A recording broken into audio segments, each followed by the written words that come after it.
ഏറെ അഭിമാനമുണ്ട്. ഒരു മാസത്തോളമായി ശബരിമല ദർശനം തീർത്ഥാടകർക്ക് വളരെ സുഖകരമായി അനുഭവപ്പെടുന്നു എന്നുള്ള വാർത്തയാണ് എല്ലാ ദിവസവും മാധ്യമങ്ങൾ കൂടിയും തീർത്ഥാടകരിൽ നിന്നും മനസ്സിലാക്കിക്കൊണ്ടിരിക്കുന്നത്. ഡെയിലി റിപ്പോർട്ട് എന്നും എനിക്ക് കിട്ടാറുണ്ട്. രാവിലെയും വൈകിട്ടും ഞാൻ അന്വേഷിക്കാറുണ്ട്. അപ്പോൾ ലഭിക്കുന്ന വാർത്തകൾ എല്ലാം ഇതുവരെ ഒരു പരാതിയും കൂടാതെ ദർശനം വളരെ സുഖമായി മുന്നോട്ട് കൊണ്ടുപോകാൻ നമ്മൾ ഒരുക്കിയ എല്ലാ ക്രമീകരണങ്ങളും ശ്രദ്ധേയമായി മാറി എന്നുള്ളത് തന്നെയാണ്. അതുകൊണ്ട് തന്നെ വളരെ ജാഗ്രതയോടുകൂടി എല്ലാവരും ഈ തീർത്ഥാടന കാലഘട്ടത്തിൽ പ്രവർത്തിച്ചിട്ടുണ്ട്. ഒരു ടീം വർക്കായിരുന്നു.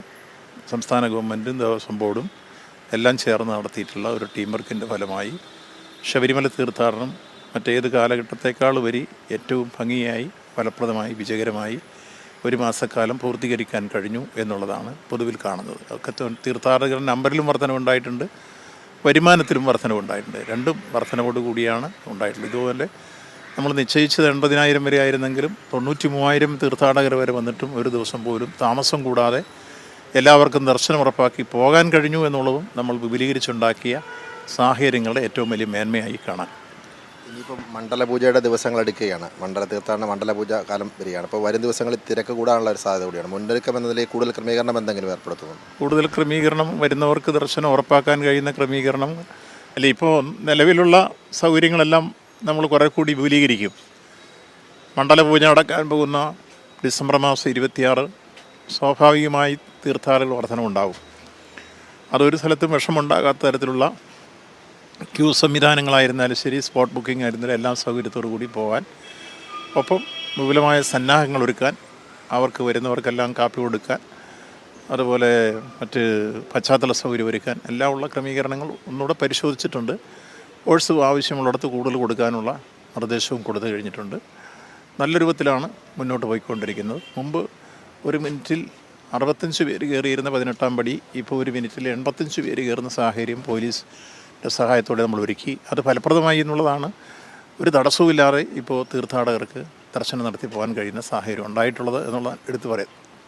കേന്ദ്ര സർക്കാർ കേരളത്തോട് തികഞ്ഞ അവഗണന പുലർത്തിക്കൊണ്ടിരിക്കുകയാണ്. അപ്പം നമ്മുടെ ഇവിടെയുള്ള ആവശ്യങ്ങളുടെ പൈസ പിടിച്ചു വാങ്ങുകയാണ്. അങ്ങനെയാണ് സർക്കാർ. വാസ്തവത്തിൽ ബഹുമാനപ്പെട്ട മുഖ്യമന്ത്രി കഴിഞ്ഞ ദിവസം കാര്യങ്ങളെല്ലാം വിശദീകരിച്ചിരുന്നു. തികച്ചും പക്ഷപാതപരമായ ഒരു പകപോക്കൽ രൂപത്തിലാണ് കേന്ദ്രം കേരളത്തോട് പെരുമാറുന്നത്. നമുക്കൊരു വലിയ ദുരന്തമുണ്ടായി, ദുരന്തം പെയ്തിറങ്ങിയ കാലഘട്ടമാണ് നമ്മുടെ വയനാട് ദുരന്തം.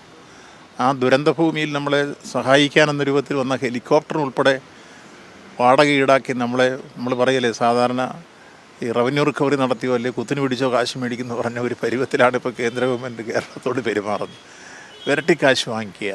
വാസ്തവത്തിൽ യഥാർത്ഥത്തിൽ കേന്ദ്ര ഗവൺമെൻറ് ധർമ്മമല്ലേ ഒരു ദുരന്തമുഖത്ത് നമുക്ക് ആ ഡിസാസ്റ്റർ മാനേജ്മെൻറ്റ് കൈകാര്യം ചെയ്യുന്നിടത്ത് ആവശ്യമായ പശ്ചാത്തല സൗകര്യം ഒരുക്കി, ഹെലികോപ്റ്റർ ആയിരുന്നാലും മറ്റ് ഫോഴ്സായാലും എല്ലാം വിട്ടുതരാൻ, അതിന് കൃത്യമായി കാശ് നമുക്ക് തരാനുള്ളതിന് പിടിച്ചെടുക്കുന്ന രൂപത്തിലേക്ക് വരുമ്പോൾ ഈ സാധാരണഗതിയിൽ നാട്ടിൻ പ്രദേശത്തെ ചില സ്വകാര്യ പണമിടപാടുകാർ പണം തിരിച്ചു വാങ്ങിക്കുന്ന പോലെയാണ് ഇപ്പോൾ കേന്ദ്രം അതെ ആ ശൈലിയിലേക്ക് മാറിയിരിക്കുന്നു കേന്ദ്ര ഗവൺമെൻറ്. അങ്ങേറ്റം പ്രതിഷേധാർഹമാണ്. വിവേചന കേരളം ഇന്ത്യയുടെ ഭാഗമായി അവർ കാണുന്നില്ല എന്ന രൂപത്തിലേക്ക് എത്തിയിരിക്കും. അതാണ് വേദനാജനകം.